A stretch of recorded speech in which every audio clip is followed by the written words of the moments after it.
ఏమండి, ఇంట్లో సరుకులన్నీ అయిపోయాయి. అత్తయ్యకి మందులు కొనాలి. నేను హాస్పిటల్కి వెళ్ళాలి. కనీసం బాబుకి మంచి బట్టలైనా కొనండి.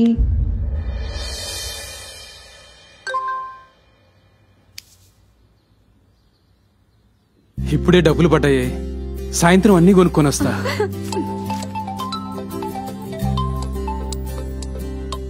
అన్నా అన్నా అన్నా, ఇప్పుడే డబ్బులు పడ్డాయన్నా. 10 నిమిషాల్లో వచ్చి ఇచ్చేస్తా. ఓకే అన్నా. Full tank 800. 800? నిన్న 500 కదా. పక్క రాష్ట్రం వచ్చేవాడన్నా. డబ్బులు ముందు. ఏంటి మేడం, ఎప్పుడు కరెంటు బిల్లు 600 వచ్చేది, ఈసారి 1800 వచ్చింది. కొద్ది చూడండి మేడం. కర్మరా నాయన.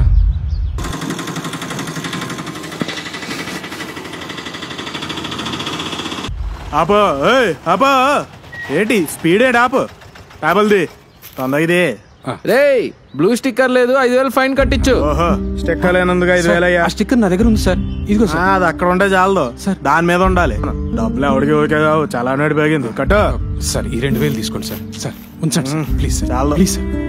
మొత్తం కావాలి. పిల్లలకి ఫీజులు వండి వీళ్ళ దగ్గర చాలా పంపించు, బేగా పంపించు. తీయాలి బేగది.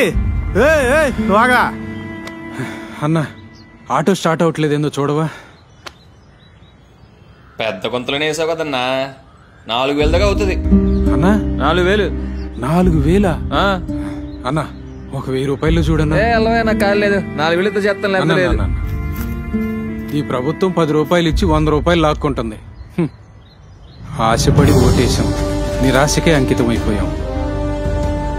మన బ్రతుకులు బాగుండాలంటే చంద్రన్న సంక్షేమమే రావాలి.